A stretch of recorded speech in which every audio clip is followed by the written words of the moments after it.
नमस्कार, ANB news देख रहे हैं आप और मैं हूं आपके साथ मुस्कान। स्वागत आप सभी का एएनबी न्यूज के स्पेशल बुलेटिन में। भारत में कोरोना के केस एक बार फिर से बढ़ने लगे हैं। देश में 24 घंटे में कोरोना के 3,324 नए मामले सामने आए, जिसके बाद देश में एक्टिव केसों की संख्या 19,092 हो गई है। आपको बता दें कि देश के 5 राज्यों में सबसे ज्यादा केस सामने आ रहे हैं, जिसमें दिल्ली सबसे ऊपर है। दिल्ली में 24 घंटे में 1,520 नए मामले सामने आए और उसके बाद हरियाणा में 490 मामले, केरल में 337 मामले, उत्तर प्रदेश में 275 मामले और महाराष्ट्र में 155 मामले सामने आए हैं। वहीं देश में पिछले 24 घंटे में मिले कोरोना के नए मामलों में से 83.54% केस दिल्ली, हरियाणा, केरल, उत्तर प्रदेश और महाराष्ट्र से सामने आए हैं। अकेले दिल्ली में 45.73 नए मामले जो है उसके लिए जिम्मेदार हैं। इसके अलावा बात करें मौतों की, तो देश में 24 घंटे में कोरोना से 40 मौतें हुई है, जिससे मरने वालों की कुल संख्या बढ़कर 5,23,843 हो गई है।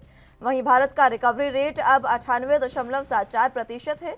इसके साथ ही बता दें कि नए मामलों के साथ ही 24 घंटे में कुल 2,876 मरीज भी ठीक हुए हैं, जिससे देश भर में कुल ठीक होने वालों की संख्या 4,25,36,253 हो गई है। देश में 24 घंटे में 4,96,640 सैंपल की जांच की गई थी। वहीं अगर बात करें प्रतिबंधों की, तो दिल्ली में कोरोना की संक्रमण दर लगातार बढ़ रही है। बीच में ये 8% के करीब पहुंच गई थी और अभी भी कुछ दिन से ये 4.5% के ऊपर बनी हुई है। विश्व स्वास्थ्य संगठन के मुताबिक 5% से ऊपर की संक्रमण दर चिंताजनक होती है। संक्रमण दर के बढ़ने और कोरोना के मामलों में उछाल आने के बाद लॉकडाउन की चर्चाएं भी शुरू हो गई है और लोगों और करीबियों को लॉकडाउन लगने का डर अब सताने लगा है। हालांकि सरकार की ओर से अभी लॉकडाउन की कोई भी बात नहीं कही गई है। दिल्ली के स्वास्थ्य मंत्री सत्येंद्र जैन का कहना है कि स्थिति गंभीर नहीं है, क्योंकि वैक्सीनेशन और नेचुरल इम्यूनिटी के कारण संक्रमितों को अस्पतालों में भर्ती होने की जरूरत नहीं पड़ रही है।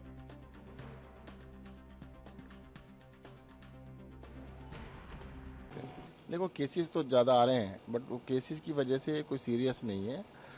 देखो, एडमिशन जो हैं वो बहुत ही रेयर हैं। पिछली अब लगभग 5,000 के करीब एक्टिव केसेस हैं। जब पहले 5,000 केसेस एक्टिव होते थे तो उसमें कम से कम 1,000 लोग अस्पताल में होते थे। अब अस्पताल में 100 लोग हैं, तो बहुत ही कम नंबर है जो कि हॉस्पिटल तक जाना पड़ रहा है। उसका कारण यही है कि सब लोग वैक्सीनेटेड है। दिल्ली की टोटल पॉपुलेशन वैक्सीनेटेड है और काफ़ी लोगों को पहले इन्फेक्शन हो चुका है। तो अब क्योंकि ये दोबारा या तीसरी बारी या चौथी बारी हो रहा है, तो इतना गंभीर नहीं है। हॉस्पिटल में बेड्स भी बढ़ा रहे हैं, बेड्स की तैयारी पूरी है। एनएलबी में कुल 7-8 पेशेंट है, तो हमारे पास ऑलरेडी बहुत सारे बेड हैं। और भी हॉस्पिटल में बढ़ा रहे हैं क्योंकि 10,000 बेड ऑलरेडी हैं। उस 10,000 बेड में से सिर्फ 100 ऑक्यूपाइड हैं, तो अभी बेड्स बढ़ाने की आवश्यकता है। जब भी जरूरत पड़ी हम बढ़ा देंगे। बच्चों को लेकर लोग ज़्यादा चिंतित हैं। बच्चों के लिए मतलब बिल्कुल कम घबराने की जरूरत है। देखो, अभी तक एक्सपीरियंस ये बता रहा है कि शुरू से हम सीरो सर्वे कराते रहे हैं, बार बार कराते रहे हैं, तो बच्चों को जो इन्फेक्शन था बड़ों के बराबर था, पर उनको सीवियरिटी बहुत ही कम रही है। बहुत ही कम बच्चे अस्पताल तक जाते हैं, बहुत सीवियरिटी कम है। बाकी सर, बूस्टर डोज को लेकर क्या कुछ तैयारी? बूस्टर डोज की तैयारी चालू हो गई है, सबको लगाया जाएगा।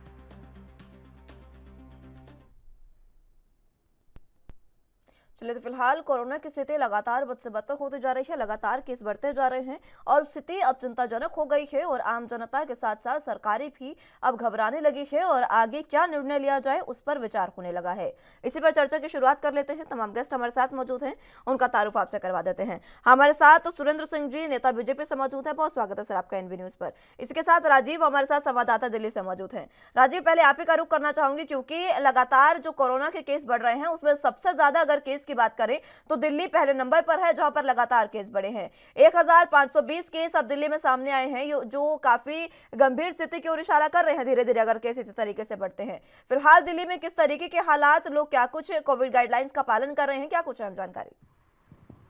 देखिए, बिल्कुल सही कहा आपने। यहाँ पर बात करें जिस तरीके से लगातार पिछले 24 घंटे के अंदर की रिकॉर्ड की बात करें, तो वहाँ पर भी कहीं न कहीं 1520 मामले आ चुके हैं हम्म। और एक व्यक्ति की मौत भी हो चुकी है। मगर यहाँ पर दिल्ली के अंदर की बात करें, तो दिल्ली के बाज़ारों की बात करें, यहाँ पर लगातार सरकारें ज़रूर कहती हुई नज़र आ रही है कि जनता अपने आप के ऊपर संयम रखे और लगातार सोशल डिस्टेंसिंग बना के रखे। मास्क को लेकर कहीं न कहीं जुर्माना भी दोबारा से स्टार्ट कर दिया गया है, ₹500 का जुर्माना रखा गया है। मगर जो बाज़ारों के अंदर भीड़ है और जो अधिकारी जो होने चाहिए बाजारों के अंदर, वो अधिकारी अभी भी बाजारों के अंदर नहीं है, जिसकी वजह से कहीं न कहीं जनता जो है वो अनदेखी करती नजर आ रही है और जिसका कहीं न कहीं खामियाजा जो है वो आने वाली ये समय के अंदर ही भुगतना पड़ सकता है। मगर यहाँ पर बात करें जिस तरीके से आंकड़े बढ़ रहे हैं, उससे कहीं न कहीं चिंताएं बिल्कुल बढ़ती नजर आ रही है और लगातार और यही आंकड़े अगर आगे आने वाले दिनों के अंदर भी और ज्यादा बढ़ते रहे, तो कहीं न कहीं स्थिति और ज्यादा बिगड़ सकती है और इसी को लेकर व्यापारी जो है वो लगातार कहीं न कहीं डरे हुए हैं, क्योंकि अगर आंकड़े बढ़ते हैं और कहीं न कहीं सख्तियां बरतनी पड़ती हैं, तो कहीं न कहीं जो व्यापार है वो बिल्कुल दोबारा से चौपट होता हुआ नजर आएगा। और मगर यहाँ पर बात करें जिस तरीके से हमारे साथ जनता खड़ी हुई है और जनता के साथ साथ हम उनसे ही जानने चाहेंगे क्या हकीकत में जो जनता लापरवाही कर रही है या सरकारों की तरफ से लापरवाही है। जी हम्म। ठीक है, जनता लापरवाही कर रही है या सरकारों की तरफ से लापरवाही है, ये तो समझना काफ़ी ज़रूरी है, क्योंकि लापरवाही जनता की भी कहें तो गलत नहीं होगा। जनता भी लगातार लापरवाह, हम खुद लापरवाही करते जाते हैं कई बार इस तरीके की स्थिति में। मैं लौटूंगी एक बार फिर से राजीव आपके पास। सुरेंद्र जी, आपके पास मैं आना चाहूँगी, क्योंकि कोरोना के मामले लगातार बढ़ते जा रहे हैं। सरकार की क्या कुछ तैयारी और किस तरीके से सरकार आगे फैसले लेने जा रही है?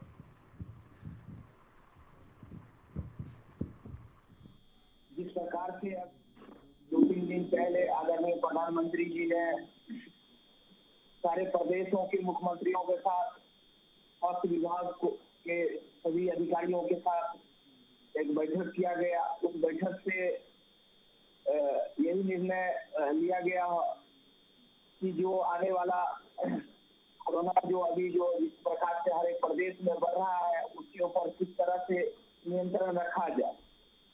और आपने देखा होगा इस पे एक अच्छी पहल भी किया गया और जिस प्रकार से पहले कोरोना से लेके अब तक अब देश के अंदर जिस तरह से स्वास्थ्य सुविधाएं जो है मजबूत हुआ है, स्वास्थ्य सुविधाएं जो है हर जगह अच्छा हुआ है, तो मुझे नहीं लगता है कि अब जो है किसी प्रकार का जो है लॉकडाउन लगने का कोई चांस है।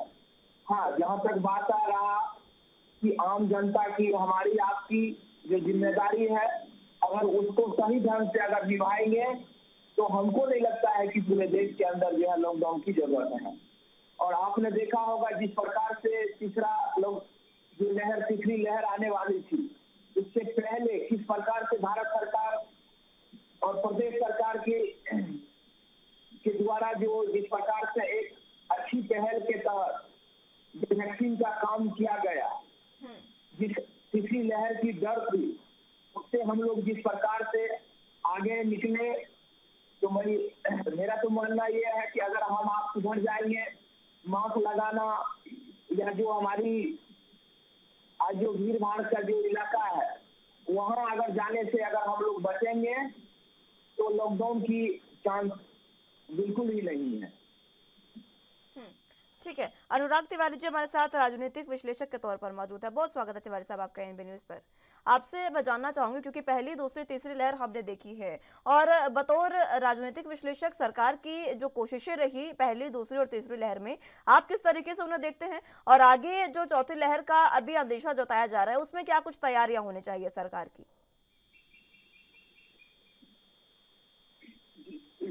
पहले तो मैं बता दूं कि जो अभी तक 3 लहर का सामना भारत ने किया है, मुझे लगता है कि अगर देखा जाए, उसका विश्लेषण किया जाए, तो तीनों जो लहर थी वो एक अलग तरीके से एक उदाहरण देके गई थी, एक अलग तरीके का एक्सपीरियंस देके गई थी सरकार को। जैसा हम बात करें पहले लहर की, तो उसमें पूरा विश्व कोविड-19 से बिल्कुल अनजान था और किसी को कोई आभास नहीं था कि ये महामारी कितना विकराल रूप लेगी। तो पहले में तो आप देखिएगा कि कोई भी प्रकार की अगर चाहे आप भारत की बात करें, फिर दूसरे देशों की बात करें, किसी की भी कोई तैयारी नहीं। हाँ, दूसरे लहर जब आया था 2020 से किसी समय में, तब मुझे लगता है कि चाहिए था, यहाँ तक कि एक कॉन्क्रीट प्लान होना चाहिए था, क्योंकि उन्होंने पहली लहर को देखा था और एक अच्छा खासा वहाँ से एक्सपीरियंस लेना चाहिए। लेकिन दूसरी लहर की जो कमियां रही, आप देखेंगे कि जो मौतों की संख्या बहुत बढ़ गई थी और जो एक भयावह स्थिति देश में पैदा हुई थी, जी वो चीज सरकार ने एक्सपीरियंस पानी किया पीने गया था और यार। पूरे विश्व ने एक्सपीरियंस किया, जो मुझे लगता है कि बहुत भयावह था। उसके बाद जो वैक्सीनेशन का दौर तेजी से बढ़ा था भारत में, और आप देखेंगे कि उस वैक्सीनेशन की वजह से आज जो पहला डोज है वो सभी एडल्ट लोगों ने 100% पूरा कर लिया है, और दूसरे जी डोज सर। में भी तो नंबर है वो बहुत अच्छे हैं, और आने वाले कुछ दिनों में आप जी देखेंगे कि फुली वैक्सीनेटेड हो जाएगा इंडिया एडल्ट नंबर्स के मामले में। तो अब अगर जब आप चौथे लहर की बात कर रहे हैं, तो मुझे लगता है कि जो आशंकाएं हैं वो बहुत कम है चौथे लहर की, क्योंकि इम्यूनिटी सिस्टम बूस्ट हो गया है लोगों का। और आप जिस तरीके से देखें कि एक खौफ होता था जो कोरोना को लेकर, वो खौफ भी मुझे लगता है कि लोगों के बीच में काफ़ी ख़त्म हो गया है, क्योंकि मैंने कई डॉक्टर्स से बात किया था पहले और दूसरे वेव के दौरान। वहाँ पे लोगों ने जो डॉक्टर्स ने मुझे बताया था वो बहुत चौंकाने वाला बात था। उन्होंने ये कहा था कि कई लोगों की जो तबीयत ज़्यादा बिगड़ गई या वो उनकी मौत हो गई, उसका मुख्य कारण था भय और डर। कोविड से ज़्यादा उनको डर कोविड से मरने का हो गया था पहले से ही। वो खौफ मुझे लगता है कि अब समाज में ख़त्म हो गया है। अब आप देखेंगे कि अगर आप कोविड की बात करते हैं, तो लोग उसको बहुत ज़्यादा मतलब आप देखेंगे कि उससे डरते नहीं है। हाँ, एक सुरक्षा की बात या फिर एक प्रिकॉशन की बात ज़रूर है, लेकिन डर खौफ की बात नहीं है।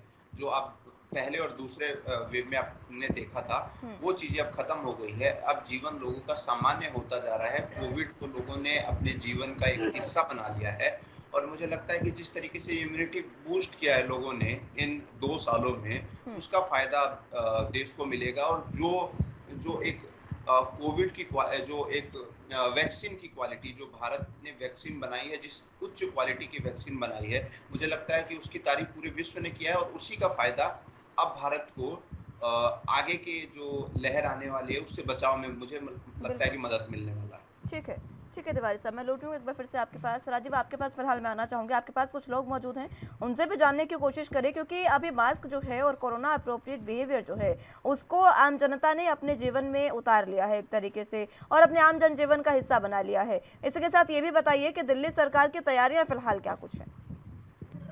देखिए बिल्कुल सही कहा आपने। यहाँ पर बात करें जिस तरीके से जनता की, तो जनता ने बिल्कुल मास्क बिल्कुल अपने जीवन के अंदर कह सकते हैं कि एक जगह बना दी गई है मास्क के लिए, कि हमने मास्क ही लगाना है और मास्क के साथ साथ कोरोना से अपने आपको बचाना भी है। मगर यहाँ पर बात करें जिस तरीके से जनता की, तो जनता से ही जानना चाहेंगे कि सरकारें जिस तरीके से कोशिश कर रही है, कि वाकई में ही उतनी उपलब्धि सरकारों की तरफ से देखने को मिल रही है, या फिर जो बड़े बड़े वादे किए जा रहे हैं। आप तो जानना चाहेंगे कि जिस तरीके से लगातार दिल्ली सरकार भी कह रही है कि अभी डरने की जरूरत नहीं है, मगर आंकड़े जो हैं वो लगातार बढ़ते हुए नजर आ रहे हैं। आज भी पिछले 24 घंटे की बात करें तो 1500 से ज्यादा के जो आंकड़े हैं वो दिल्ली के अंदर आ चुके हैं।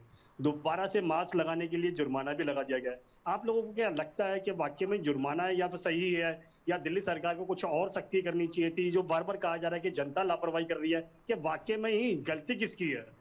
देखिए, जनता के साथ साथ दिल्ली सरकार की भी गलती है। सरकार पहले से ही सख्ती करे। सरकार ने बीच में ढील दे दी कि कोई मास्क नहीं लगाएगा, कोई जुर्माना नहीं लगेगा, तो ये सरकार की लापरवाही है जिसके कारण ये कोरोना की बढ़ोतरी हुई है। अच्छा, आप लोग ना कैंप भी लगा रहे थे कि वैक्सीन को लेकर लगातार सरकार भी सतर्क होती जा रही है। और इसी बीच अगर बात करें आंकड़ों की, तो लगातार ये आंकड़े कुछ इस कदर बढ़ रहे हैं कि परेशानी सबकी बढ़ती जा रही है। हालांकि चौथी लहर का अंदेशा जो है वो जताया जा रहा है, लेकिन अभी डरने की बात नहीं है, ऐसा तमाम जो राजनीतिक विश्लेषक या फिर विशेषज्ञों की बात करें तो उनका कहना है कि इस मामले में अभी डरने की कोई ज़रूरत नहीं है, क्योंकि केसेस बड़े हैं। लेकिन जिस तरीके से लगातार ये केसेस बढ़ते जा रहे हैं, चिंता का विषय सरकार के लिए ज़रूर है, क्योंकि तैयारियां अभी से शुरू करनी होगी। क्योंकि जिस तरीके से पहली और दूसरी लहर में लगातार हमने तमाम चीज़ों को झेला, वो चीज़ें अब हमारे सामने ना आए, इसके लिए सरकारों को पहले ही सतर्क रहना होगा। हालांकि वैक्सीनेशन का कार्यक्रम अभी भी चल रहा है और पहली डोज जो है वो लगभग 96% के करीब पहली डोज लग चुकी है, जिसके बाद ये कयास लगाए जा रहे हैं कि इम्यूनिटी जो है वो लगातार बढ़ती जा रही है और नेचुरल इम्यूनिटी भी अब लोगों में बढ़ती जा रही है, जिसकी वजह से ज़्यादा खौफ इसमें नए वायरस का नहीं है। हालांकि नए वायरस के अलग अलग वेरिएंट आ रहे हैं, जिसकी वजह से जो आंकड़े हैं वो अब डराने लगे हैं, क्योंकि पहले भी जब नए वेरिएंट्स आए थे तो उन पर दवा कारगर नहीं थी, इसीलिए उनकी जो स्थिति थी वो ज़्यादा बदतर हुई।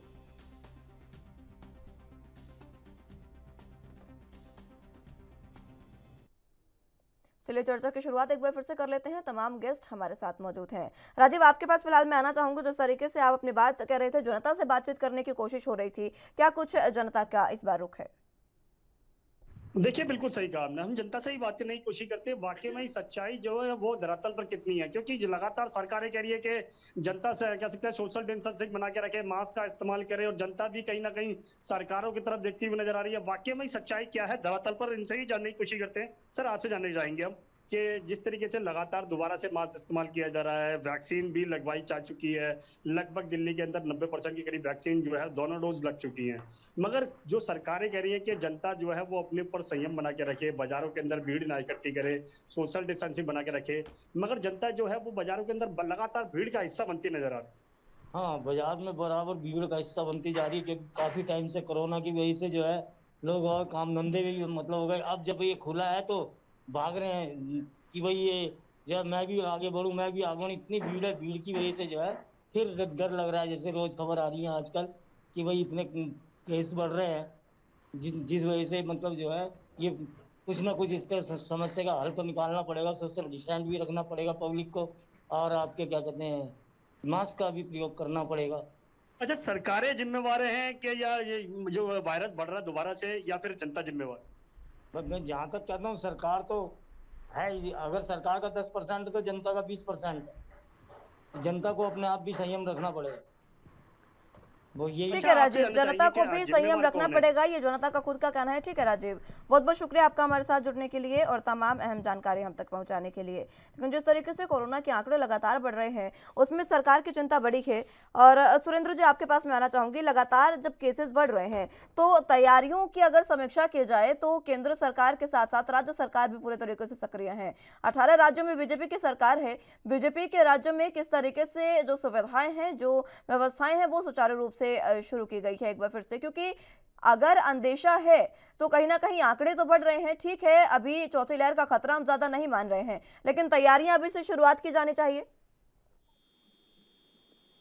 देखिए मुस्कान जी, जिस प्रकार से हमारे देश के अंदर हेल्थ कर्मी, स्वास्थ्य विभाग का हो या पुलिस कर्मी हो या तमाम जितने भी हमारे हेल्थ वर्कर थे, जिस प्रकार से पहले, दूसरे और तीसरी लहर को उन लोगों ने जिस प्रकार से कहिए कि अपना जीवन को दांव पे लगा के जिस प्रकार से आम मानव के लिए, आम जनता के लिए काम किया, मैं सबसे पहले तो उन लोगों को धन्यवाद देता हूं और आभार व्यक्त करता हूं कि उन्होंने अपनी जीवन को एक तरह से ये कह दीजिए कि मौत के मुंह में डाल के जो है हमारे देश की सेवा किया। तो सबसे पहले तो उनको धन्यवाद हर आदमी को देना चाहिए, एक बात। दूसरी बात, जैसे आपने कहा कि 18 प्रदेश में हमारी सरकार है, मैं आज 18 प्रदेश की बात नहीं करूंगा। आज पूरा देश जो है वो चाहे सरकार किसी की भी हो, और जहां तक रहा स्वास्थ्य का बात, तो पूरा देश के अंदर जो है स्वास्थ्य सिस्टम जो है, पहली लहर में तो अनजान थे कि ये कोविड-19 है क्या, लेकिन जैसे जैसे जानकारी मिलता गया वैसे वैसे जो है स्वास्थ्य सुधार होता गया स्वास्थ्य में। तो आज पूरा देश जो है अपने आप को स्वास्थ्य के विभाग में इतना मजबूत कर लिया है कि अब किसी प्रकार से डरने की जरूरत है नहीं। और जहां तक अब बात रहा, देश के अंदर करीब 95% से ज्यादा जो है डबल डोज जो है वो भी लग चुका है। और जहां तक रहा जो हमारे कुछ 12 साल से 18 साल के बीच का जो डोज का जो मामला था वो भी शुरू हो चुका है। लगभग वो भी जो है अच्छे डोज वो भी लग चुका है। तो स्वास्थ्य के खास करके जो स्वास्थ्य का सिस्टम है वो अब देश के अंदर बहुत अच्छा से मजबूत हो चुका है। तो इसमें किसी प्रकार का डरने की जरूरत है नहीं। ठीक है, और अभी इसी 2-3 प्रकार दिन से पहले डरने ही की जरूरत प्रधानमंत्री नहीं जी है। ठीक ने है सुरेंद्र जी, मैं रुकूंगी एक बार फिर से आपके पास। अनुराग तिवारी जी, आपके पास आना चाहूंगी। कह रहे हैं सुरेंद्र जी कि किसी भी तरीके से डरने की जरूरत नहीं है क्योंकि जो व्यवस्थाएं हैं वो पूरे तरीके से पूर्ण है। लेकिन तीसरी लहर की बात करें वहां पर तो ज्यादा खतरा हमें नहीं दिखा। दूसरी लहर में जो चीजें हमने देखी उसको लेकर विपक्ष ने भी लगातार सरकार को क्रिटिसाइज किया, और दूसरी ओर हमने खुद ने अपने अपने कई अपनों को खोया। बहुत सारी चीजें वहां पर हमें वैक्सीनेशन की कमी, तमाम चीजों की कमी देखने को मिली। वो चीजें दोबारा ना हो, पहली बात तो वो लहर ही दोबारा ना आए, वो समय दोबारा ना आए। लेकिन अगर कुछ ऐसी स्थिति होती है तो सरकार की तैयारियां आपको क्या लगता है सुनिश्चित हैं पूरे तरीके से? देखिए, जो दूसरी लहर थी और जो आज जो जिस हम जहाँ हम बैठे हैं चौथी लहर की बात कर रहे हैं, मुझे लगता है कि उसमें ज़मीन आसमान का फ़र्क है। जहाँ दूसरी लहर में एक इस तरीके से लहर आई थी कि ना हमें वैक्सीन की तैयारी थी, ना हमारे अस्पतालों की पूरी तैयारी थी, ना हमारे पास जो मेडिकल किट थी उसकी तैयारी थी। लेकिन आज अगर आप देखेंगे कि भारत अपने जो वयस्क लोग हैं उनको वैक्सीनेट कर चुका है, जो छोटे बच्चे हैं उनकी भी वैक्सीन की प्रक्रिया बहुत तेज़ी से चल रही है। इसके अलावा भारत आज इस स्थिति में आ चुका है कि वैक्सीन को दूसरे देशों में दिया जा सके, दूसरे देशों को अगर ज़रूरत है तो उसको उपलब्ध कराया जा सके। यहाँ तक कि मेडिकल किट और बाकी आप देखें कि चीज़ें भी दूसरे देशों में सप्लाई की जा रही है। तो भारत आज कोविड को लेकर बहुत तैयार हो चुका है, इसमें कोई दो राय नहीं है। और पहले की जो दूसरी लहर की स्थिति थी उससे करीब करीब मुझे लगता है कि 40 से 50% तैयारी अधिक है आज की डेट में। आज की डेट में आईसीयू बेड्स भी भारत सरकार के पास अधिक है, सभी राज्य सरकारों के पास अधिक है। ऑक्सीजन सिलेंडर्स का जो एक स्टॉक होता था, जो एक पूरा एक सिस्टम बनाया जाता था कि ताकि ऑक्सीजन सिलेंडर की आपूर्ति बनी रहे, उसके लिए भी दूसरी लहर के बाद सभी सरकारों ने एक सिस्टम क्रिएट किया है। तो मेडिकल पर्सपेक्टिव के हिसाब से भी, और आप अगर देखें कि लोगों के इंडिविजुअल लोग के हिसाब से भी, दोनों लोग मुझे लगता है कि चौथी लहर के लिए पूरी तरीके से तैयार है और इसका सामना बहुत बेहतर तरीके से लोग कर सकते हैं, मेंटली भी और फिजिकली भी। तो वो दूसरे लहर में जो खौफ था, जो डर था, मुझे नहीं लगता कि फिर से लौटेगा, और भगवान ना करे कि वो दौर फिर से लौट के आए। बिल्कुल। चलिए, सीके ठाकुर जी हमारे साथ प्रवक्ता कांग्रेस से मौजूद है। बहुत स्वागत है सीके ठाकुर जी आपका एनबी न्यूज़ पर। फिलहाल बात कोरोना की कर रहे हैं। जिस तरीके से कोरोना के केस लगातार बढ़ते जा रहे हैं, इसको लेकर आपकी क्या कुछ तैयारियां कांग्रेस शासित प्रदेशों में? कोरोना महामारी का जो तीसरे वेव का जब हम ख्याल में लाते हैं, मुझे लगता है कि आज भी हिंदुस्तान, चाहे वो केंद्र सरकार हो या राज्य सरकार हो, तैयार नहीं। यदि उसमें का वेव कर न करे फिर आए तो आपको बता देते हैं कि भयावह स्थिति आ जाए। इसलिए तैयारी जो है जनसंख्या, मुझे लगता है कि समय लोगों को घर घर में हॉस्पिटल, जैसे चलंत हॉस्पिटल की बात की है, उस टाइप की व्यवस्था करनी पड़ेगी। जैसे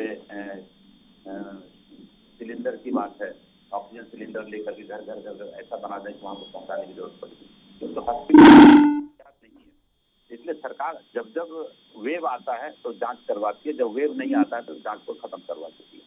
तो सरकार के जो हेल्थ डिपार्टमेंट है उसको सतर्क रहने की जरूरत है बार बार, क्योंकि देखिए इस कोरोना महामारी का जो 3 दौर हमने देखा, 3 दौर में लगभग जैसे 2021 में हमने देखा, जो आरबीआई हमें आंकड़ा दिया था कि 2021 में हमें 22 लाख करोड़ रुपए का घाटा हुआ था इस देश को, और फिर 21-22 में वो थोड़ा घट करके 17 लाख करोड़ का घाटा दिखा रहा, और इसी का इम्पैक्ट जो है 2034 तक दिखाया कि देश संभाल नहीं पाएगा। तो हम लोग को अभी से सतर्क रहने की जरूरत है। कि हम इस ढंग से सभी राज्य सरकार, चाहे वो कांग्रेस समर्थित सरकार हो या फिर भारतीय जनता पार्टी की सरकार हो या केंद्र में प्रधानमंत्री मोदी जी वो भी हो, इन लोगों को काफी अलर्ट रहने की जरूरत है, ताकि आने वाला जो कोई वेव है, हालांकि अभी नहीं दिखता है, क्योंकि तीसरे वेव के बाद जो ओमिक्रॉन की चर्चा हुई थी कि ओमिक्रॉन आया, ओमिक्रॉन कमजोर भी पड़ा, उसमें मैंने लोगों को देखा, लोग आपस में काफी सतर्क थे, मास्क का उपयोग खुद कर रहे थे। उसके बाद जो अभी सब कुछ वर्चुअल नहीं है, बच्चे स्कूल जा रहे हैं, बस में आपस में बैठ करके जा रहे हैं, कोर्ट जो है वर्चुअल नहीं है, ऑफलाइन कोर्ट चल रहा है, सब कुछ ऑफलाइन हो गया है, तो लोग एक दूसरे के करीब जाते ही हैं, मुझे लगता है वहाँ मास्क भी काम नहीं करेगा। इसलिए सरकार की जिम्मेवारी होती है कि पहले वो अलर्ट करे लोगों को कि आप किस ढंग से चलना है। तीसरे वेव के बाद जनता भी सतर्क है, लेकिन कुछ लोगों को समझाने की जरूरत पड़ती है। मुस्कान जी, ठीक है, सुरेंद्र जी कुछ कहना चाह रहे हैं। सुरेंद्र जी। देखिए मुस्कान जी, मैं तो हैरान हूँ इस बात से कि अभी हमारे कांग्रेस के मित्र ने कहा कि हमारे स्वास्थ्य सिस्टम जो है बिल्कुल खराब है, तरह तरह के आरोप लगा दिए, लेकिन मैं इस बात से हैरान हूँ। कमी कहा, खराब नहीं कहा सुरेंद्र जी, कमी कहा मैंने, खराब नहीं, कमी कहा। आप देखिए, आपने आरोप तमाम तरीके से आरोप लगा दिया। अभी इससे पहले मैंने कहा था, मुस्कान जी ने मुझसे कहा कि आपके 18 प्रदेश में सरकार है, लेकिन मैंने क्या कहा कि मैं आज 18 प्रदेश की बात नहीं करूंगा, मैं पूरा देश की बात करूंगा। ये देश हमारा है, आपका है, ये हमारी और आपकी जिम्मेदारी है। और जहाँ तक बात रहा जिस महामारी की मैं बात कर रहा हूँ, इस महामारी में चाहे दल किसी का भी हो, राजनीतिक नहीं करनी चाहिए, लेकिन आपको भी मालूम है और देश को भी मालूम है, जब वैक्सीन शुरू हुआ था तो किसी ने कहा ये वैक्सीन मोदी जी की वैक्सीन है, ये वैक्सीन बीजेपी की वैक्सीन है, ये जो है भगवाधारी की वैक्सीन है। अरे भैया, कम से कम राजनीतिक करो, कम से कम स्वास्थ्य के लिए, और जिस महामारी की हम बात कर रहे हैं कम से कम इस पे तो राजनीतिक नहीं करो आप, कम से कम देश के बारे में कुछ तो सोचो सर। मैं तो हैरान हूँ इस बात से कि आज जिस मुद्दे को लेकर हम बैठे हैं, आज इतनी महामारी नहीं है, आज शुरुआत है, उसके बावजूद भी प्रधानमंत्री जी ने उससे पहले सभी प्रदेशों के मुख्यमंत्रियों को बुला के एक बैठक किया गया कि आगे का जो है रोड मैप किस तरह से आगे हो, स्वास्थ्य व्यवस्था किस तरह से सुधरे। और जहाँ तक आपने कहा ऑक्सीजन की बात, आज पूरे देश के अंदर चाहे किसी की भी सरकार हो, हर प्रदेश में ऑक्सीजन सिलेंडर की जो बात है वो इतना मात्रा में है कि अगर किसी प्रकार का जो दूसरी लहर में या तीसरी लहर की जो समस्या आई थी, आज मुझे लगता है कि वैसी स्थिति आने की नौबत ही नहीं होगा, इतनी व्यवस्थाएं हमारे पास है।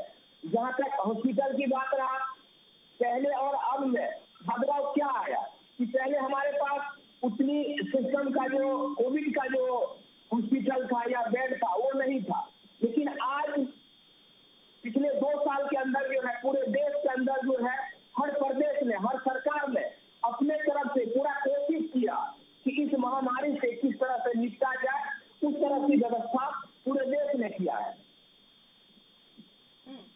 ठीक है जी सुरेंद्र जी, मैं आपको बताना चाहता हूं कि मैं विरोध नहीं किया किसी चीज का, लेकिन मैं आपको बताना चाहता हूं, जो आप आंकड़े पेश कर रहे हैं कि हॉस्पिटल हो गए हैं, कर्मचारी नहीं है, नर्सेस नहीं है, डॉक्टर नहीं है, ये कह रहा हूँ मैं, किसी का दोष नहीं दे रहा हूँ, चाहे वो केंद्र की सरकार हो या कांग्रेस समर्थित सरकार हो या फिर भारतीय जनता पार्टी समर्थित सरकार हो राज्य में, मैं किसी का दोष नहीं दे रहा हूँ, चाहे आम आदमी पार्टी की सरकार हो। मैं कह रहा हूँ कि व्यवस्था नहीं है।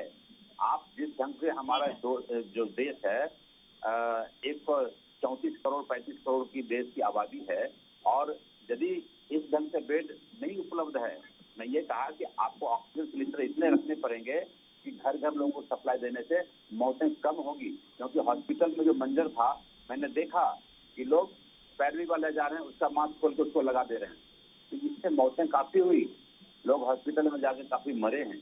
मेरा कहना है कि लोगों को जब घर में हम सप्लाई देंगे तो घर वाले ज्यादा उसको केयर कर पाएंगे। इस महामारी में मैं किसी की बुराई नहीं कर रहा हूँ, लेकिन मैं ये नहीं कहा कि मोदी जी ने क्या कर दिया नहीं किया, जो किया वो तो सब देख रही जनता दिखती है, लेकिन अभी हमको और सतर्क करने की जरूरत है। जो केंद्र की सरकार हो या कांग्रेस की समर्थित राज्य सरकारें हो, मैं सबके लिए कह रहा हूँ कि अभी से यदि चौथी लहर की आशंका है तो लोगों को स्पष्ट करने की जरूरत है, क्योंकि स्कूल खुले हुए हैं, कोर्ट खुले हुए हैं, हर जगह खुले हुए हैं, लोग ऑफलाइन काम कर रहे हैं अपना, तो वहां पर लोगों को सतर्क करने की जरूरत है। हालांकि मैंने ये कहा कि ओमिक्रॉन का जब चर्चा हुआ तो उस समय लोग खुद मास्क लगा करके चल रहे थे, तो लोगों को और सतर्क करने की जरूरत है। ये सरकार की जिम्मेदारी बनता है, चाहे कोई भी सरकार है सुरेंद्र जी। ठीक है, लोगों को सतर्क करने की जरूरत है, ये बात ठीक है। मैं लौटूंगी सुरेंद्र जी आपके पास। तिवारी साहब आपके पास मैं आना चाहूंगी। सीके ठाकुर जी, आपने जिस तरीके से कहा तिवारी साहब की व्यवस्थाएं हमारे पास अब पहले से बेहतर हैं, लेकिन सीके ठाकुर जो इस बात से इत्तेफाक नहीं रखते हैं, उनका साफ तौर पर कहना है कि अभी भी स्वास्थ्य सुविधाएं इतनी बेहतर नहीं है जितनी होनी चाहिए।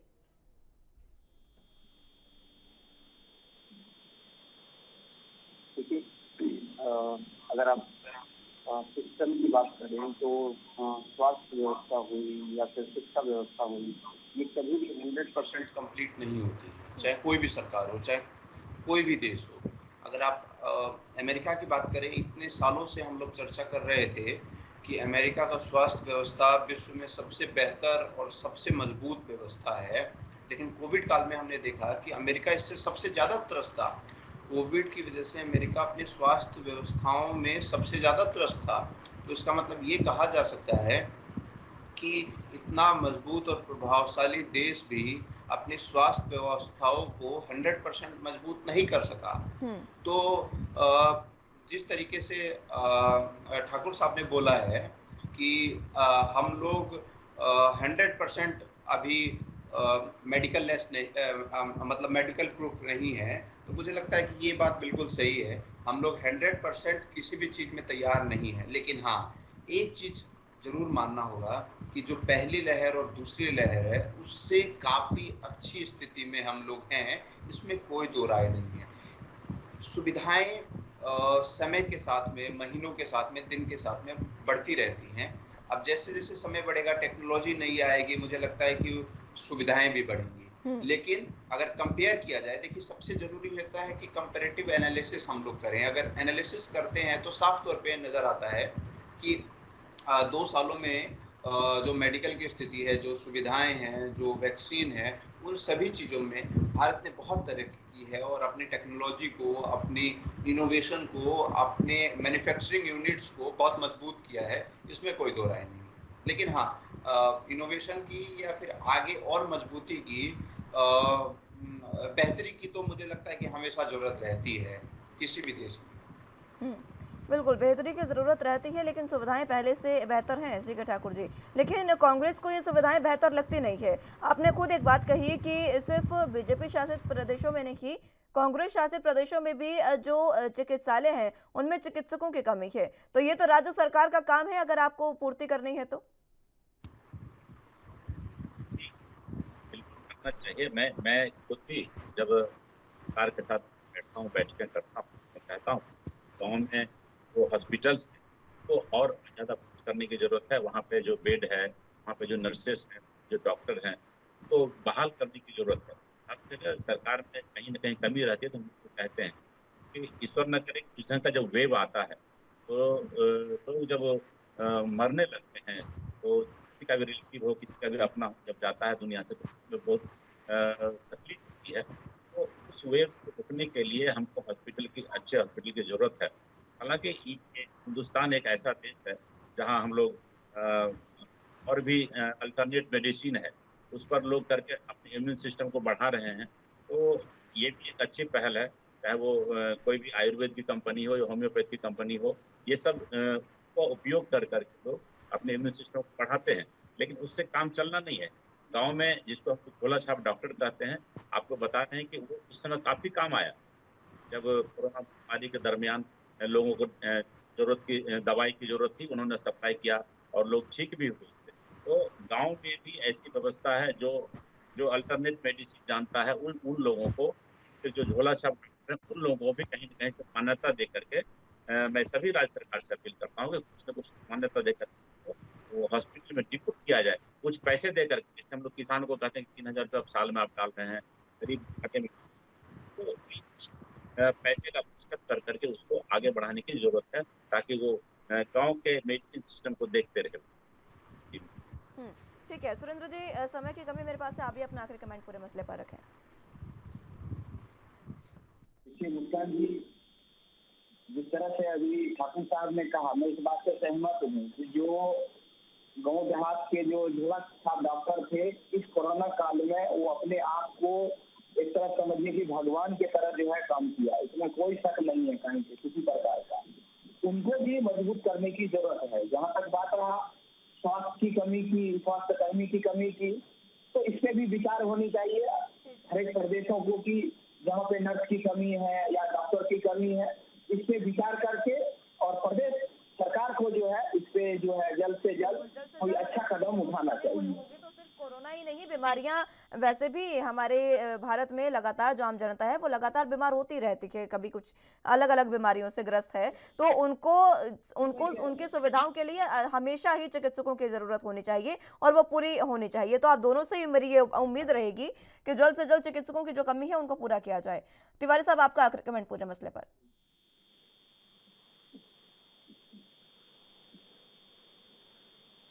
जी, मैं अपना आखिरी कमेंट कुछ जिस तरीके से बात की शुरुआत हुई थी कि क्या सच में चौथी लहर की आशंका है, तो उसके बारे में कुछ फैक्ट्स अगर मैं दे दूं। हाल में एक रिसर्च हुई है जो एक बड़े अखबार ने किया है। उस रिसर्च में कहा गया है कि तीसरी लहर में जो शुरुआत के 3 हफ्तों में जो मरीजों की संख्या है वो करीब करीब 3000 गुना बढ़ी थी। और अभी की स्थिति में, मौजूदा स्थिति में अगर हम लोग बात करें तो 3 हफ्ते बीतने के बाद भी जो मरीजों की संख्या है वो 163% बढ़ा है, केवल 163% बढ़ा है। तो इस तरीके से अगर देखा जाए तो तीसरे लहर या दूसरे लहर से अगर हम लोग कंपेयर करते हैं तो ये जो संक्रमण दर है वो बहुत धीरे है।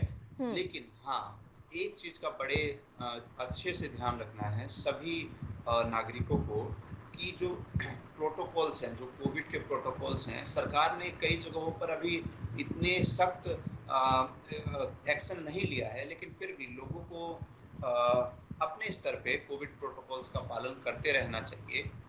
अगर लगे कि हाँ किसी भीड़-भाड़ जगहों पे जा रहे हैं तो मुझे लगता है कि मास्क का इस्तेमाल तो बिल्कुल होना चाहिए। उससे आप पॉल्यूशन से भी बच सकते हैं, उससे आप कोरोना से भी बच सकते हैं, उससे कई फायदे हैं। तो उसका आप इस्तेमाल कर सकते हैं कि जो हम लोग चर्चा कर रहे हैं चौथे वेव की, उस चर्चा को अगर ख़त्म करने का मुझे लगता है कि क्रेडिट किसी को दिया जाएगा आने वाले समय में तो भारत की जनता है, क्योंकि वो बहुत सचेत हो चुकी है, बहुत जागरूक हो चुकी है और वो ये कोविड की चौथी वेव को बिल्कुल भारत में एंट्री नहीं देगी और उसको वो निकाल फेंकेगी। और इसमें सरकार और बाकी समाज में लोग जो एक्टिव हैं उनका भी पूरा सहयोग मिलेगा।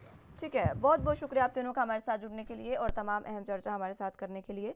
तो जिस तरीके से कोरोना की लहर जो है वो अब कोरोना की चौथी लहर जो है उसका अंदेशा विशेषज्ञ जता रहे हैं, लेकिन फिलहाल डरने की बात नहीं है, ये भी कहा गया है। पूरे मसले पर बात अगर करें तो जिस तरीके से चिकित्सकों की कमी का मसला अभी उठा, उसमें ये उम्मीद की जाती है कि जल्द से जल्द चिकित्सकों की कमी जो है वो पूरी होगी और जनता को जो है बेहतर स्वास्थ्य सुविधाएं मिल पाएंगी। आपको बता दें कि भारत में कोरोना के केस जिस तरीके से लगातार बढ़ने लगे हैं, उसमें अगर पिछले 24 घंटे की बात करें तो पूरे देश में 3000 से ज़्यादा नए मामले सामने आए हैं। ये मामले जो पूरे देश में पहले बहुत ज़्यादा कम हो गए थे, लेकिन अब धीरे धीरे ये मामले एक बार फिर से बढ़ने लगे हैं। 3000 के करीब ये मामले जो हैं वो सामने आए हैं। उसके बाद अगर एक्टिव केसों की बात करें तो 19,092 एक्टिव केस अभी भी देश में है। इसके साथ अगर राज्यों की बात करें तो सबसे ज़्यादा अगर किसी राज्य में कोरोना के केस हैं तो वो दिल्ली में है, जहां पर 1520 नए मामले पिछले 24 घंटे में सामने आए। इसके बाद हरियाणा में 490 मामले पिछले 24 घंटे में सामने आए। केरल की बात करें तो 337 मामले केरल से सामने आए हैं। उत्तर प्रदेश में 275 नए मामले और महाराष्ट्र में 155 मामले जो है वो सामने आए हैं, जिसकी वजह से कोरोना के केस जब बढ़ रहे हैं तो चिंता भी लगातार बढ़ती जा रही है।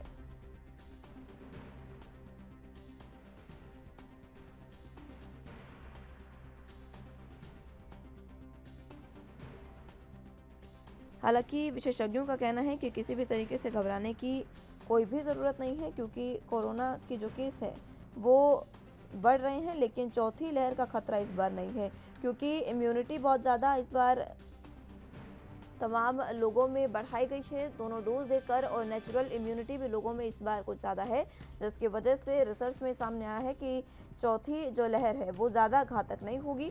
हालांकि ये कयास लगाए जा रहे हैं कि बच्चों पर इसका ज़्यादा असर पड़ेगा, लेकिन बच्चों के लिए भी ये लहर ज़्यादा घातक नहीं होगी, ऐसा विशेषज्ञों का कहना है, क्योंकि बच्चों के लिए भी वैक्सीन का काम शुरू कर दिया है और बच्चों में भी इम्यूनिटी जो है वो बूस्ट की जा रही है।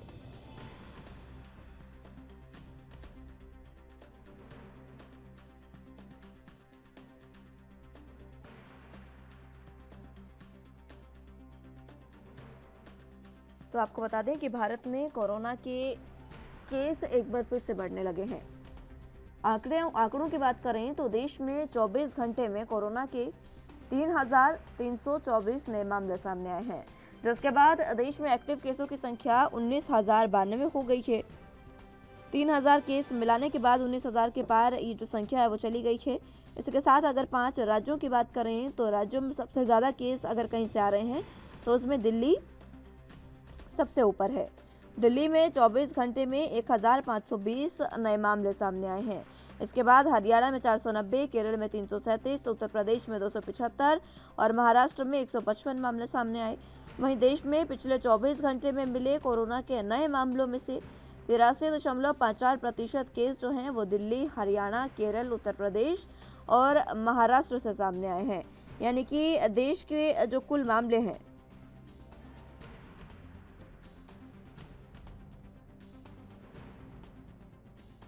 3,324, इसमें से 83% जो केस हैं वो इन्हीं 5 राज्यों में से सामने आए हैं। यानी कि साफ कहा जा सकता है कि इन 5 राज्यों में कोरोना के केस लगातार बढ़ते जा रहे हैं और खतरा यहीं पर सबसे ज़्यादा मंडराने लगा है।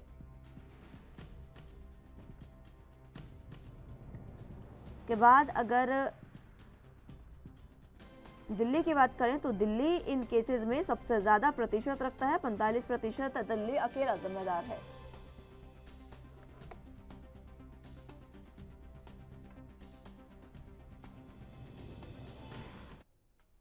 चलिए तो अब आपको उत्तर प्रदेश का हाल बता देते हैं। अनुज तिवारी हमारे साथ संवाददाता जुड़ चुके हैं। अनुज, फिलहाल किस तरीके से उत्तर प्रदेश में कोरोना की स्थिति है, क्योंकि हम देखें नोएडा, गाजियाबाद में बहुत ज्यादा केस बढ़ते जा रहे हैं और तमाम उत्तर प्रदेश में धीरे धीरे केसेस बढ़ने लगे हैं। क्या कुछ सरकार की तैयारियां और किस तरीके से केसेस को लेकर सरकार जो है वो अब कदम उठाने जा रही है? जी मुस्कान, पहले तो मैं आपको जरूर बताना चाहूंगा कि कोरोना की जो हम लोगों ने पहली लहर देखी थी और उसके बाद दूसरी लहर, दोनों ही लहरें बहुत ज्यादा घातक थी। लोगों को मरते हुए हम लोगों ने देखा, हम लोगों ने शवों को उस हालत में भी देखा है जो कि भारतीय संस्कृति के कहीं ज्यादा विपरीत थी।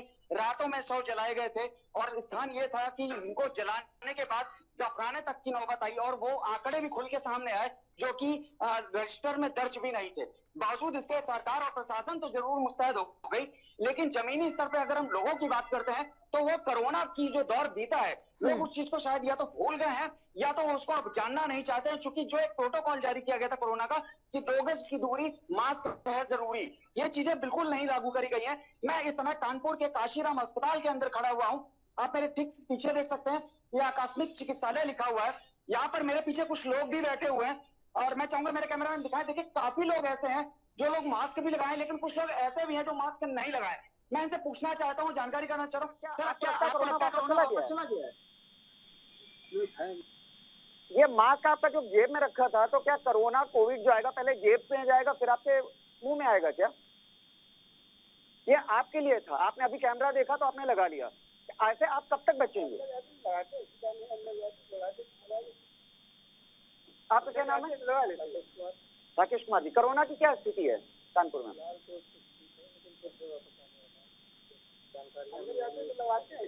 अच्छा, तो आप इसको मतलब सजग रहने के लिए क्या करते हैं, क्या करना चाहिए हमें?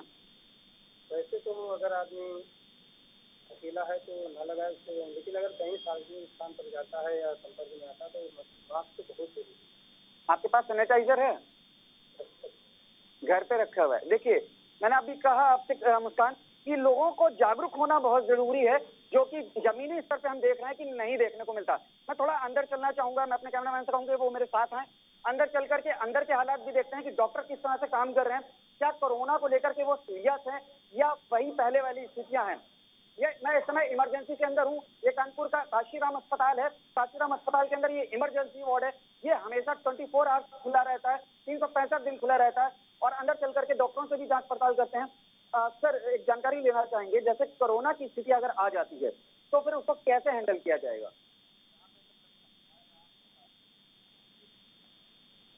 जी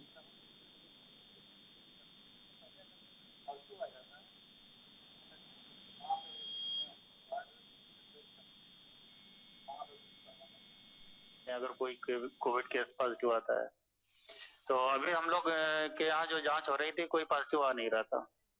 सर, कल की डेट में कानपुर के अंदर 6 पेशेंट मिले हैं, जिसमें कि 2 IIT के छात्र थे। हालांकि वो होम आइसोलेशन में है, लेकिन अगर स्थितियां यहाँ पर आती हैं तो अपने पास तैयारियां किस स्तर की? नहीं, हमारे यहाँ तो इतनी तैयारी है कि 2 दिन के अंदर इसको कोविड डेडिकेटेड हॉस्पिटल बना दिया जाए, क्योंकि इससे पहले 2 बार बनाया जा चुका है। लेकिन वो शासन से, जैसे वो शासन देखता है कि नहीं बहुत जरूरी है, वहाँ पे एडमिशन होना शुरू हो सकता है, वहां से लेटर आता है 2 दिन में, 3rd लेवल के तीसरे दिन यहाँ पे कोविड डेडिकेटेड हॉस्पिटल बन जाता है और सारा स्टोर वगैरह सब रेडी है इस टाइम भी। हालांकि हॉस्पिटल जनरल चल रहा है, लेकिन उसकी तैयारी अभी भी ऑलरेडी है पहले से ही कि हमें 2 दिन के अंदर बना देना है। सर, कितने बेड हैं अपने यहाँ पर? अगर कोविड हॉस्पिटल इसको तुरंत बनाया जाता तो कितने बेड हमारे यहाँ सुरक्षित? हम लोग देखते हैं, पहले फ्लोर वाइज फ्लोर करते हैं, पहले 40-50 नीचे है, फिर देखते हैं पेशेंट बढ़ गए, वैसे टोटल 100 बेड का हो जाता है हॉस्पिटल अगर बहुत केसेस होते हैं तो। मुस्कान, ये 100 बेडों का अस्पताल है, काशीराम अस्पताल है ये। यहाँ पर कई बार देखा गया, चाहे वो दूसरी लहर हो चाहे वो तीसरी लहर हो, इन दोनों लहरों के बीच में इस काशीराम अस्पताल को कोविड अस्पताल बनाया गया था और जैसे ही कोविड अस्पताल बनाया जाता है, यहाँ की सारी चीजें लगभग रूप से रोक दी जाती हैं, चाहे वो OPD हो चाहे वो इमरजेंसी हो, वो चीजें रोक दी जाती हैं। हम ठीक पीछे देख सकते हैं। देखिए, अगर बात करते हैं दवाओं की तो यहाँ पर लगभग सरकारी अस्पताल को देखते हुए लगभग दवाएं भी मूल चूल आधारभूत तरीके से यहाँ पर रखी हुई है। ठीक है अनुज, बहुत शुक्रिया आपका हमारे साथ जुड़ने के लिए और तमाम अहम जानकारी के लिए। समय मुझे इतनी ही इजाजत देता है, क्योंकि कोरोना जिस तरीके से लगातार बढ़ता जा रहा है, उत्तर प्रदेश के कानपुर से आपने देखा कि कोविड अस्पताल बनाने को लेकर जो चिकित्सक है उनका दावा है कि वो 2 दिन में अस्पताल को कोविड अस्पताल में तब्दील कर सकते हैं। यानी कि व्यवस्थाएं जो है उत्तर प्रदेश में सरकारी अस्पतालों में भी सुचारू है और पूरे तरीके से व्यवस्थाएं ऐसी रखी गई है, अभी से पूरी तैयारियां की गई है कि अगर स्थिति को कंट्रोल में लाना हो तो किस तरीके से लाया जाएगा। ये तमाम तैयारियां जो है वो रखी गई है। तो कोरोना जिस तरीके से लगातार बढ़ता जा रहा है उसको लेकर हमने उत्तर प्रदेश के कानपुर का हाल आपको बताया, दिल्ली का हाल भी हमने आपको बताया। दिल्ली में किस तरीके से आम जनता जो है वो उन्होंने अब मास्क को अपने जीवन में उतार लिया है। मास्क और सैनिटाइजर, ये 2 चीज़ें हैं जिससे आप कोरोना से बच सकते हैं और यही कारण है कि अगर कोरोना से बचाव है तो अब एक बार फिर से मास्क जो है वो कहीं ना कहीं अनिवार्य किया जा रहा है। धीरे धीरे मास्क को एक बार फिर से अनिवार्य करने की ओर कदम बढ़ाए जा रहे हैं और इसी को लेकर सरकार भी, राज्य सरकारों की बात करें तो पूरे तरीके से राज्य सरकारें सतर्क है, क्योंकि अलग अलग तरीके से राज्य सरकारें जो है वो कोरोना को लेकर अलग अलग फैसले लेती जा रही है। उत्तर प्रदेश का भी हमने आपको दिखाया, काशीपुर अस्पताल जो है काशीराम अस्पताल, उसका हाल हमने आपको दिखाया। सरकारी अस्पताल है, बावजूद इसके पूरे तरीके से व्यवस्थाएं वहां पर है, क्योंकि कहा जाता है कि सरकारी अस्पतालों में दवाएं नहीं मिलती है या फिर वहां पर इलाज बेहतर नहीं मिलता है। लेकिन कानपुर के काशीराम अस्पताल की बात करें, सरकारी अस्पताल की बात करें तो काफ़ी बेहतर सुविधाएं वहां पर देखने को मिली। डॉक्टर्स का साफ तौर पर कहना है कि 2 दिन में वो अस्पताल को कोविड अस्पताल में तब्दील कर सकते हैं। अगर ऐसी कोई स्थिति आती है तो इसके लिए तैयारियां अभी से शुरू की जा चुकी हैं। यानी कि उत्तर प्रदेश के तमाम जो सरकारी स्कूल हैं वहां पर लगभग तैयारियां पूरी है और ये जो तैयारियां हैं वो पूरे तरीके से सुचारू भी है। बात अगर करें दिल्ली की तो दिल्ली में भी कुछ इसी तरीके का हाल हमने दिखाया। जब दिल्ली के संवाददाता ने तमाम जानकारी दी, वहां पर भी लोग जो हैं वो पूरे तरीके से सतर्क हैं और आम जनता जो है उन्होंने मास्क को किस तरीके से कोरोना को कंट्रोल करना है और अपने से दूर रखना है, उसके लिए मास्क का प्रयोग जो आम जनता है वो करते नजर आ रही है।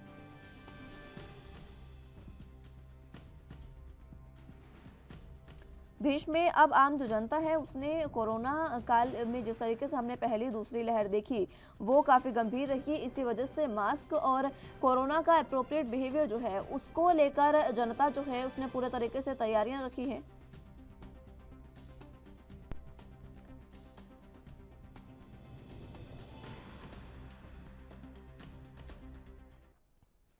चलिए, तो अब आपको हरियाणा का हाल दिखा देते हैं। हरियाणा में कोरोना किस तरीके से बढ़ रहा है और सरकार की तैयारियां क्या कुछ है। जरा जानकारी के लिए संवाददाता निशा खन्ना हमारे साथ सिरसा से मौजूद हैं। निशा, फिलहाल क्या कुछ जानकारी सिरसा को लेकर है, क्योंकि कोरोना का जो मामले, कोरोना के आंकड़े जो है वो हरियाणा में दूसरे नंबर पर लगातार बढ़ते जा रहे हैं। पहले नंबर पर दिल्ली है, दूसरे नंबर पर लगातार मामले हरियाणा में बढ़ रहे हैं। सरकार की क्या कुछ तैयारियां और अस्पतालों का क्या कुछ हाल?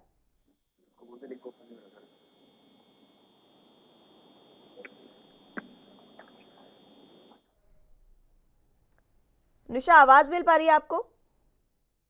जी बिल्कुल, सिरसा के अंदर स्वास्थ्य विभाग ने पूर्ण रूप से तैयारियां कर ली है और स्वास्थ्य विभाग की तरफ से कोरोना को लेकर है जो बार बार लोगों को समझाया भी जा रहा है कि आप मास्क पहनकर निकलिए और भीड़ में ना जाइए। वहीं स्वास्थ्य विभाग की ओर से लगातार है अभियान भी चलाए जा रहे हैं, उसके माध्यम से लोगों को जागरूक भी किया जा रहा है।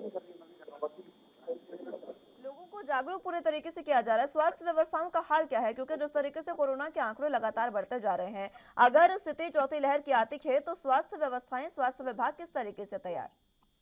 देखिए, स्वास्थ्य विभाग की तरफ से एक देखते हुए कोरोना के जिस तरह से कोरोना फैलने लगा है उसको देखते हुए स्वास्थ्य विभाग की तरफ से एक आईसीयू वार्ड बनाया गया है, जिसके अंदर 15 बेड लगाए गए हैं, 7 वेंटिलेटर बनाए गए हैं और बच्चों के लिए है जो अलग से वार्ड बनाया गया है, उसके अंदर कुल 12 बेड है और अगर जरूरत पड़ती है तो 36 बेड और संख्या बढ़ा दी जाएगी। ठीक है, यानी कि स्वास्थ्य व्यवस्थाएं सुचारू है, लेकिन चौथी लहर की बात करें तो उसमें विशेषज्ञ कह रहे हैं कि बच्चों को ज्यादा नुकसान इसमें हो सकता है। उसके लिए वैक्सीनेशन का कार्यक्रम भी कहीं ना कहीं बच्चों के लिए अभी मंजूरी मिल गई है, तो बच्चों में वैक्सीनेशन की क्या कुछ फिलहाल अपडेट है? देखिए, बच्चों के लिए प्रॉपर तरह से है जो वैक्सीनेशन लगाई जा रही है, बार बार बच्चों की जो टेस्टिंग है वो भी जारी है। नागरिक अस्पताल में सिरसा के अन्य जो सेंटर बने हुए हैं वहां पर वैक्सीनेशन का जो कार्य है जो पूर्ण रूप से अभी तक जारी है और बच्चों को कोरोना जो वैक्सीन है वो लगाई जा रही है। ठीक है, फिलहाल पिछले अगर आंकड़ों की बात करें तो हरियाणा में अभी हाल ही में पिछले 24 घंटे की बात करें तो 400 के करीब जो 490 के करीब जो मामले हैं वो सामने आए हैं। और इसको लेकर राज्य सरकार जो है वो किस तरीके से सतर्क है, किस तरीके के फैसले, पाबंदियां हरियाणा में अभी क्या कुछ है?